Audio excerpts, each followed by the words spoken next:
फैगौ 15 अक्ट' खाथिसै 15 अक्ट'आवनो इलेक्सन बा बिसायख'थिनि मोनसे नटिफिकेसनखौ होनो हासिगौ आरोखि। जोंनि जायफ्रा साख्रि बाख्रि गैया लाइमोनफोर at the rate of 5 lakh साफायाव 50,000 जोंनि बर' लाइमोनफोरनो बे खाबुखौ होनांगौ होननानै जोङो दाबिनाय खालामदों।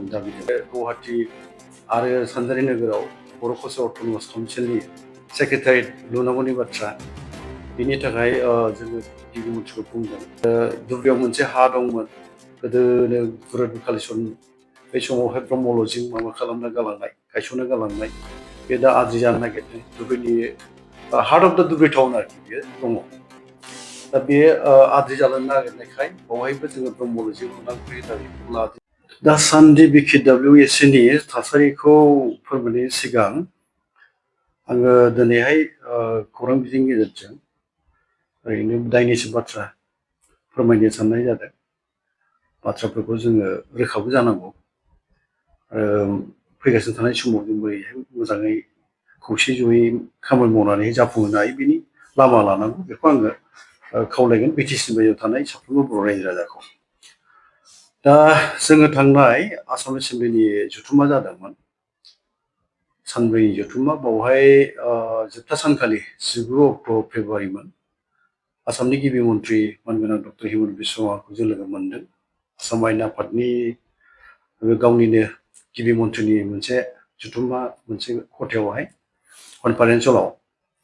बावहाय जोङो खौसेथि बर' सुबुं आफाद आरो बारग' बिल सनसे आफाद, लोगोसे जोङो बर' कसारि अनसाय गावहाय खुंथाय, जोङो जयैनो लोगो मोन्दोंमोन। बिथां मानगोनां बिश्व दैमारिनि जोंनो खाबु खालामना होनायाव जोङो लोगो हमनो खाबु मोन्दोंमोन। बावहाय जोङो गासै मोन 22 दाबिफोरखौ लानानै जोङो रायलायदोंमोन। रायलायनाया इदिनखालि जोङो जोंनि दाबि बिलाइखौ गथायनानै होदों आरो सावरायदों।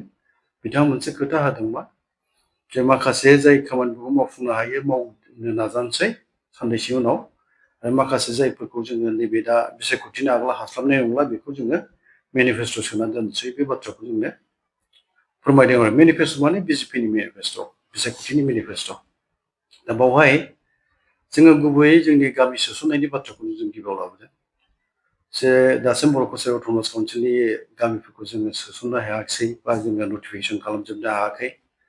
गासै जोङो गिबि खोन्दोआव 958 गं गामिखौ सोनो हाबाय, आरो नैथि खोलोबाव फैनो गोनाङा जाहैबाय 166 गं गामि। बेनि अनगायैबो सनितपुर बिश्वनाथ बे जिल्ला मोननैनि माखासे बर' गामिया BTCआव सोसनजागोन बा बिटिआरआव सोसनजागोन, आरो माखासे आद्रा थालांनायफ्रा जोंनि खुंथायाव फैगोन, बिनिबो बाथ्रा रायलायनो गोनां थाबाय। आरो राभा हासङाव रायजो जानाय बर'फोर, राभा हासङाव राभाफोरजों जोङो खुंथायाव दंफायो जयै।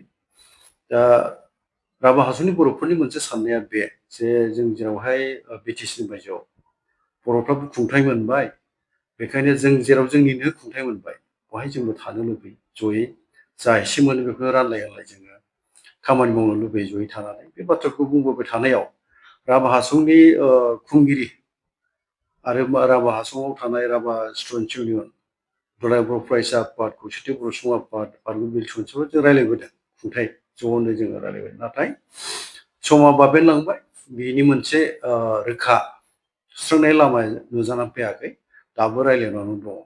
दा गुबैयैहाय बर' कसारिनि जि मोनसे हालोद बा माने जोंनि दानि थासारिया बेनो, जोङो नाजादों, रांखावरिफ्राबो जोङो बुरजा मोननो लुबैदोंमोन, मोननो हायाखै।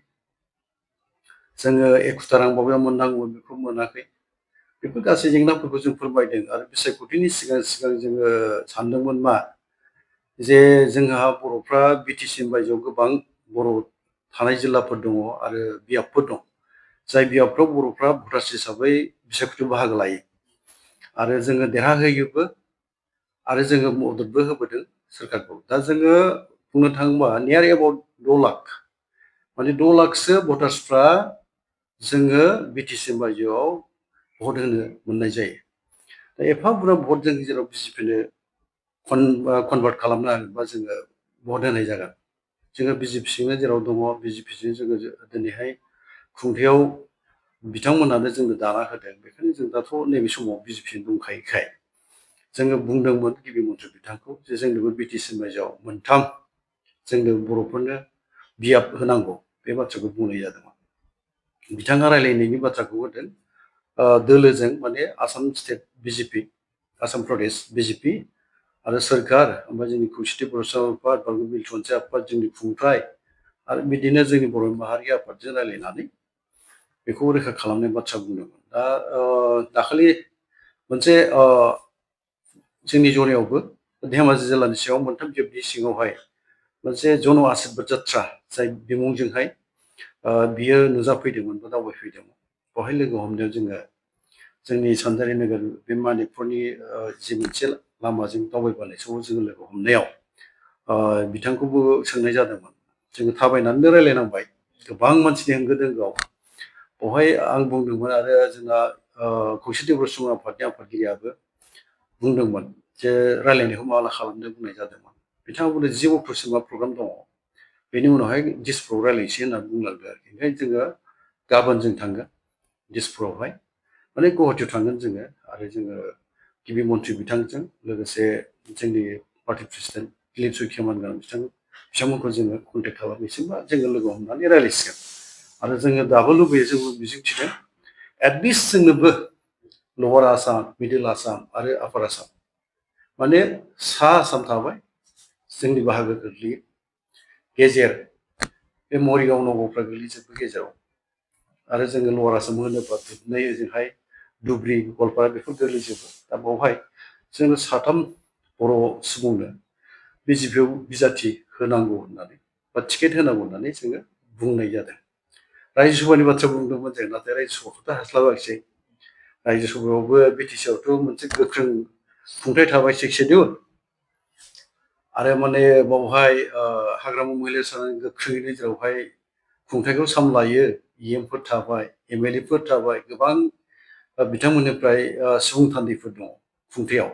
दा जोंनि बायह्रायाव जोंहा गैजाया बुंनो थाङोबा। ओंखायनो बायह्रानि जेंना जेथोखौबो दिल्लीनि पार्लियामेन्टआवहाय एसे मोनथिहोनो थाखाय जोंनि बिटिसि रायजोआव रायजो सभानि एमपिखौ होनांगौ होनना बुंनाय जादों। नाथायथ' हास्लाबाखिसै, जालांबाय दाखालिनो माने नमिनेसन जाबाय आरो माने बेरेखा दोलोनिफ्राय बिजाथि गैयिनि थाखाय साथामबो देरहालांबाय।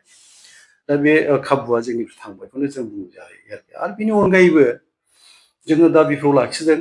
दाबियाव बे दङ जोंहा जे गुवाहाटि आरो सानजारि नोगोराव बर' कालचार अट'नमास काउन्सिलनि सेक्रेटारियेट लुनांगौनि बाथ्रा। बिनि थाखाय जोङो गिबि मन्थ्रिखौ बुंदों।